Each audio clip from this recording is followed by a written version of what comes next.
La phase pilote de la digitalisation des hôpitaux du Grand Libreville est effective. Ce vaste programme du système de santé et de prise en charge de transport des patients, financé par la Banque mondiale, démarre au sein de l'hôpital de coopération égypto-gabonaise.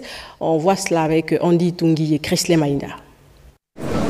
La phase pilote du programme Gabon Digital est en expérimentation ici à l'hôpital de la coopération égypto-gabonaise. Avec la Banque mondiale, le ministre de la Santé est édifié sur l'usage de cette technologie. Lorsque le patient arrive dans notre structure, il remplit d'abord des formalités au niveau du service PNAMGS où il va chercher un feuillet. Ensuite, nous arrivons donc à l'enregistrement du patient au niveau de l'accueil. Et nous lui affectons un médecin, selon la spécialité. Lorsque nous avons passé cette étape, le patient se dirige vers la caisse. Là, il s'acquitte de son paiement. Le patient est dirigé vers le service qui va prendre en charge les paramètres cliniques du patient. Puis, il est transféré vers le médecin. À l'intérieur de la structure, le système numérique touche les pans essentiels, à savoir l'accueil, la caisse, les paramètres, le médecin et le laboratoire. Très content de ce qu'on a vu et surtout de voir que les solutions sont développées, elles sont propres au Gabon et qu'il y a les ressources pour continuer. La Banque mondiale qui a financé ce programme se réjouit de l'efficacité que cela a produit dans les prestations médicales. Cet outil va permettre de rendre plus fluide que ce soit le travail, mais aussi la prise en charge donc, de ces patients. J'invite solennellement les personnels à adhérer à l'utilisation de cet outil. Mais aussi, l'idée derrière, c'est que ça devrait être étendu à l'ensemble des structures du pays. L'intérieur du pays n'est pas en marge de cette mutation technologique, car l'interconnexion des structures concerne également les hôpitaux des provinces, martelait le ministre de la Santé. On parle à présent de cette cérémonie d'installation officielle du nouveau président du conseil d'administration de la Caisse nationale de sécurité sociale, nommé lors du conseil des ministres du 17 janvier dernier. Le ministre des Affaires sociales a rehaussé de sa présence la cérémonie de passation de charges. On fait le point avec Tatiana Minko et Jean de Dieu Mombondou. Alphonsine Biena, ancienne ministre des Affaires sociales, prend la présidence du conseil d'administration de la Caisse nationale de sécurité sociale. Elle relaie le général Richard Modeste Docteur, qui aura passé 13 mois à ce poste. Cette entreprise sort d'une phase capitale de son existence et est entrée en phase de restructuration active depuis le début de l'année 2024. Je voudrais compter sur le dynamisme, le pragmatisme et l'expérience des administrateurs de la direction générale ainsi que sur tous les agents de la Caisse pour mener à bien la maison CNSS. Le rituel classique de passation de charges présidé par le ministre des Affaires sociales, le membre du gouvernement a situé l'intérêt de l'ère de la transition à ce bras séculier de l'État. Les plus hautes autorités du pays ont placé la réforme des organismes de prévoyance sociale dans les priorités pour la restauration de la dignité des Gabonais à travers une gouvernance et un service de qualité au bénéfice des populations. Madame le Président du Conseil d'administration, vous allez devoir affronter de nouveaux défis pour que la CNSS continue de jouer pleinement son rôle de bouclier en matière de sécurité sociale pour les travailleurs du secteur privé.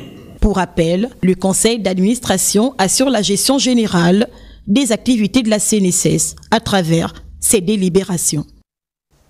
Le ministre de la Communication et des Médias a reçu aujourd'hui la représentante de l'UNICEF au Gabon. Elles ont échangé sur les questions liées aux droits de l'enfant et de la femme. On fait le point avec Yolande Ekwara et Rodrigue Simongoy. Promouvoir les droits de l'enfant et de la femme, le sujet a été largement débattu au cours de la rencontre que Laurence Ndon a accordée à la représentante de l'UNICEF, Marie-Reine Fabry. Une action qui s'inscrit comme priorité gouvernementale et pour l'organisation onusienne, cette collaboration avec la tutelle du ministère de la Communication et des Médias a permis de mener de plus en plus d'actions concrètes sur le terrain. Il était important qu'on se rencontre parce que le gouvernement gabonais met l'enfant et les jeunes au centre, mais c'est important du coup que cela soit traduit dans les médias, dans la presse, et nous voulions, avec Madame la Ministre, voir comment nous pourrions intensifier cela. Avec une sensibilisation médiatique qui joue un rôle majeur dans la promotion des droits de l'enfant et de la femme, l'UNICEF sur le terrain continue d'œuvrer dans le sens de l'amélioration de cet écosystème. Par rapport aux droits et la réalisation de ces droits au Gabon, il y a de bonnes réussites. Je commencerai peut-être par les forces du Gabon. On a vu beaucoup d'améliorations, par exemple, dans l'enregistrement des naissances. Nous avons des taux de couverture qui sont vraiment satisfaisants. L'accès aussi à l'éducation primaire. Il faut dire qu'au cours de cette rencontre, l'UNICEF a réitéré son engagement à travailler aux côtés du ministère de la Communication et des Médias afin d'assurer un environnement harmonieux au développement des questions d'approche genre, des droits de l'enfant et du renforcement des capacités des hommes et femmes des médias. Le ministère des Sports et Gabon Télévision unissent leurs forces pour un objectif commun, la reprise en main définitive et exclusive des événements sportifs au Gabon dans le registre de la production et de la diffusion. La réunion s'est tenue au Palais des Sports en présence de nos reporters Dave Moubele-Pendi et Ludovic Bitegui. Le ministre des Sports, Patrick Barbera-Isaac, accompagné de son cabinet et du directeur général de l'Office national de développement du sport et de la culture, ont échangé avec le directoire et les agents techniques du groupe Gabon Télévision, aux côtés du représentant de l'entreprise belge Studiotech. Objectif, donner un coup d'accélérateur au rayonnement de la chaîne nationale via le sport pour affirmer et maintenir la souveraineté du Gabon Télévision sur la production et la diffusion des événements sportifs nationaux et internationaux. Depuis plusieurs années, les droits de production des grands événements sportifs gabonais et même internationaux sont détenus par des entreprises privées.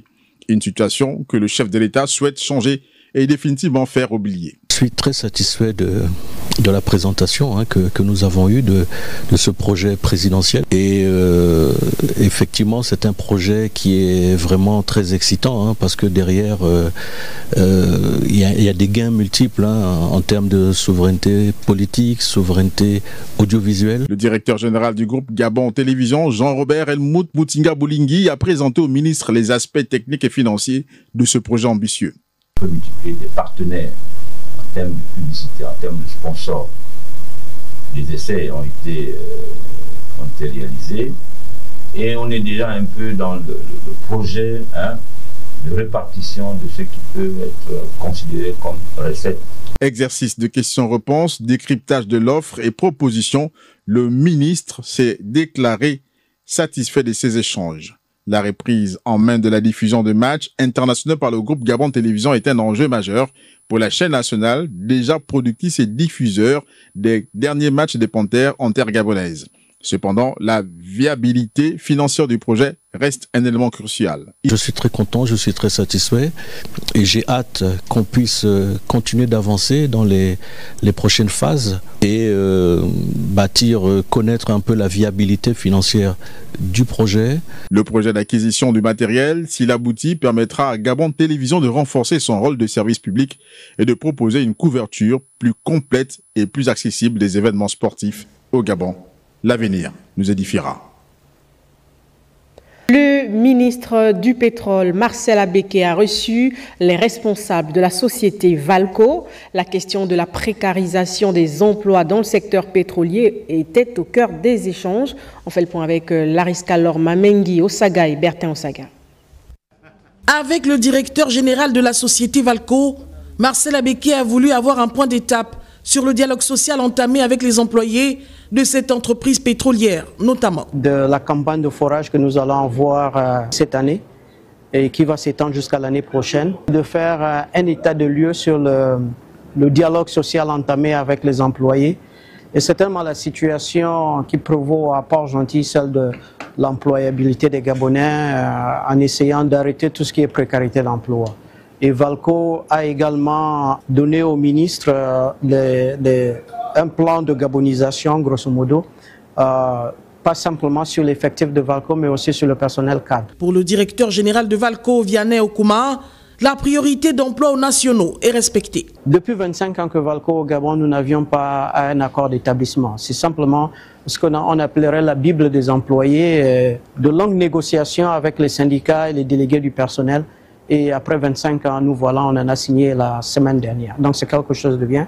Et ça contribue également à apaiser le climat social.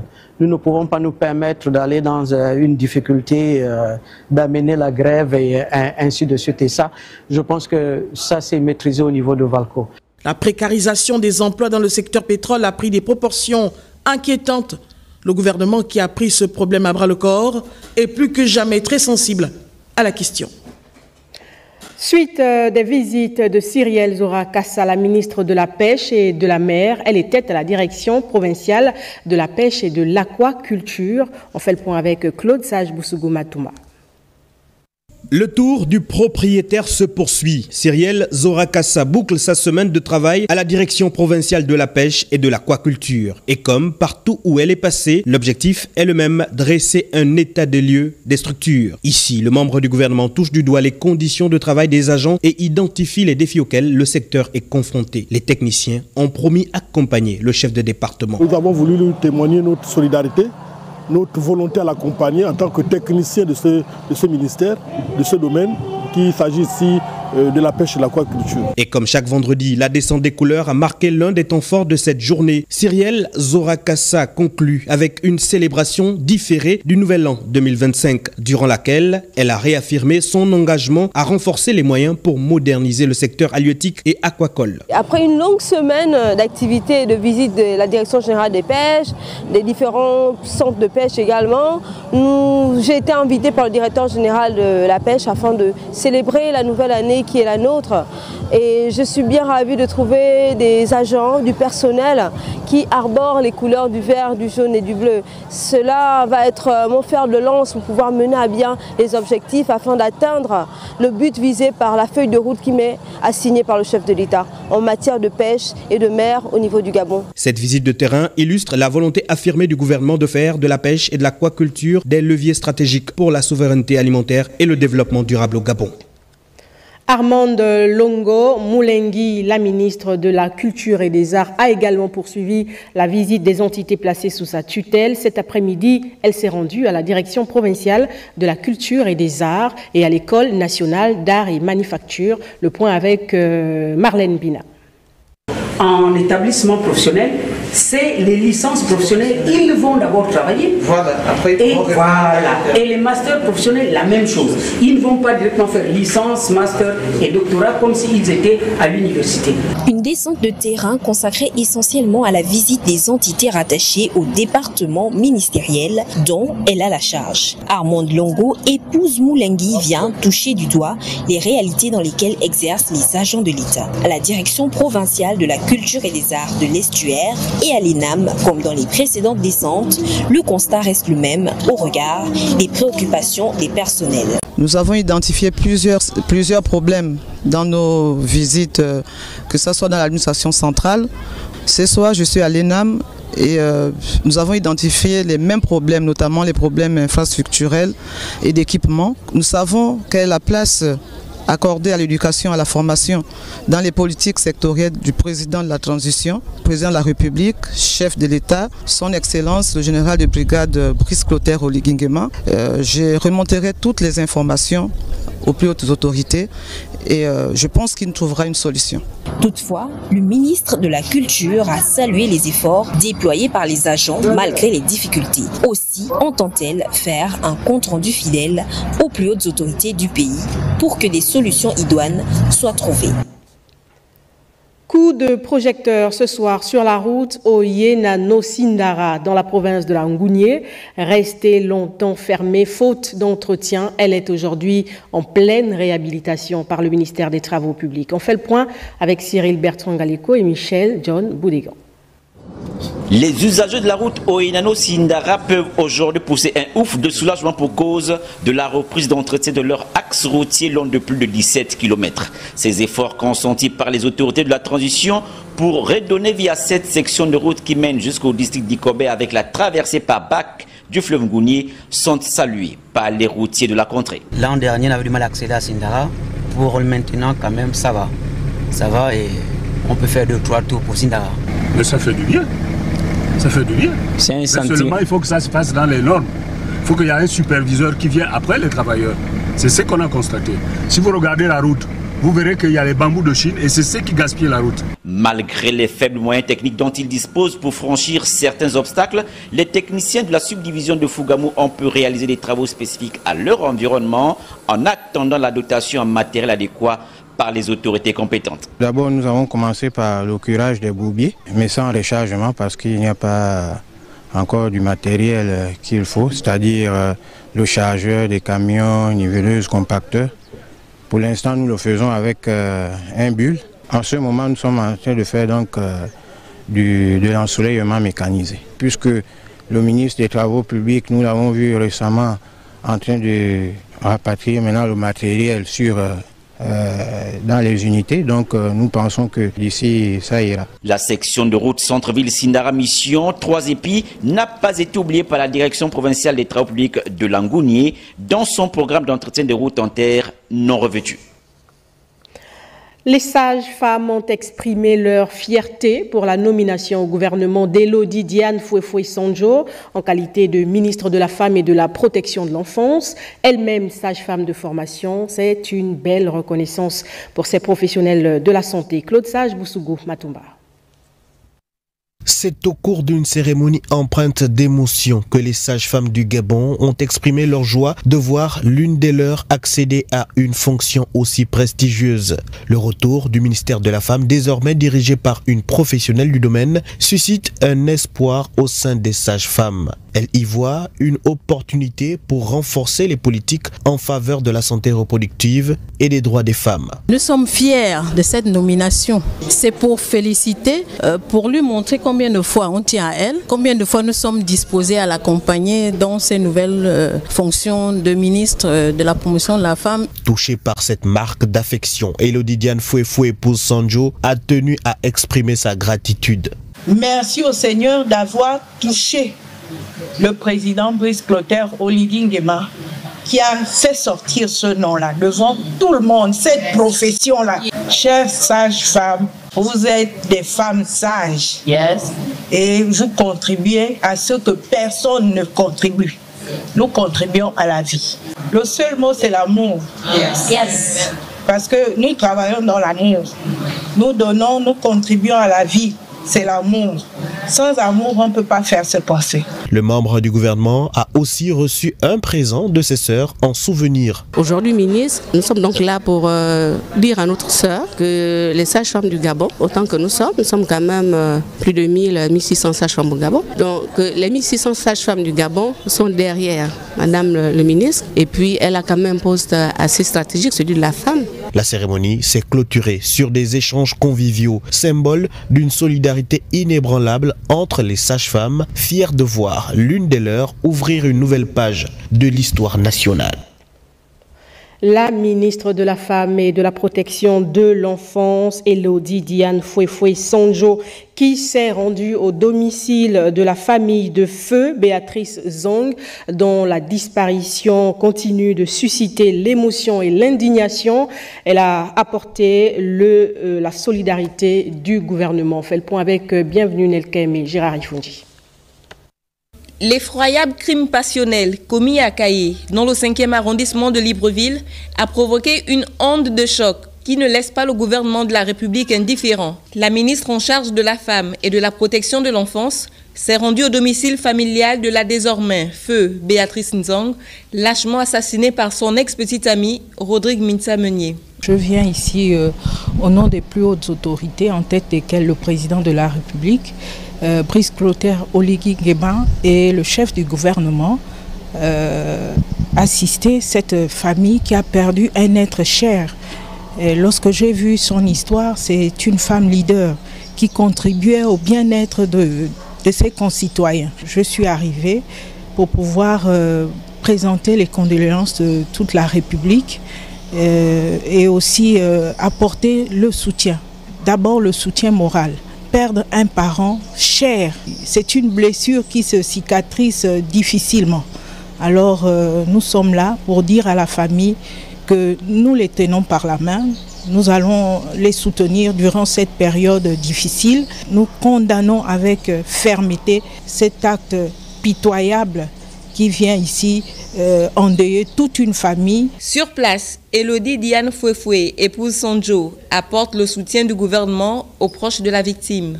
Les images du corps mutilé de la nommée Béatrice, 47 ans, sont insoutenables. Le médecin a dit que ce n'est pas possible qu'une main fasse ça. Même les gens de la PJ, quand ils ont vu l'image, ils savent que personne ne peut faire ça avec une main. Même les juges ont trouvé que c'était anormal. Le gars-là, il prend les gens pour des fous. Parce qu'elle a été lacérée, coupée. Alors, le vagin, tout le vagin a été touché. Je voudrais dire que l'élément, au moins 10 cm de longueur, avec au moins 5 cm de diamètre, il a fourré ça à l'intérieur. La nuit a été gravement touchée, le côlon a été touché, perforé. Nous allons suivre ce dossier, que justice soit faite, a affirmé le membre du gouvernement avec détermination. Fermement engagé à faire éclater la vérité, les autorités ne vont ménager aucun effort. Doter le ministère du Tourisme et de l'Artisanat des agents assermentés au contrôle des entreprises touristiques afin de booster la production, la qualité au sein des différentes structures, c'est l'ambition du dit ministère. Et dans ce cadre, un séminaire de formation s'est tenu du 2 au 10 décembre dernier. Les nouveaux OPJ ont reçu leur parchemin au terme de cette formation. On regarde. Au terme de plusieurs jours de formation, plusieurs officiers de police judiciaire assermentés se sont vus octroyer un diplôme. Un renforcement des capacités avec l'appui de plusieurs partenaires en vue d'un meilleur engagement sur le terrain. C'est conformément à l'article 19 de la loi 34/2020 du 22 mars 2021 portant réglementation du secteur tourisme en République gabonaise qui dispose que les opérations de contrôle des établissements touristiques sont assurées par les agents assermentés du ministère en charge du tourisme. Ces formations, nous l'espérons, ont permis aux récipiendaires de pouvoir bénéficier d'outils nécessaires pour un engagement sur le terrain plus efficace. Le ministre du Tourisme et de l'Artisanat est revenu sur les missions des récipiendaires. Il exhorte les 10 agents à faire preuve de rigueur pour un parcours professionnel sans tâche. On va exercer notre droit de contrôle d'abord pour accompagner les opérateurs, pour les aider à être dans le droit chemin. Je ne veux pas entendre un seul instant de dérapage. Si j'ai un conseil à vous donner lorsqu'on part en contrôle, soyez intègres. Une autre formation, cette fois-ci technique, se tiendra dans peu de temps. Elle aura pour ambition permettre d'avoir des compétences techniques afin de renforcer le contrôle auprès des opérateurs économiques.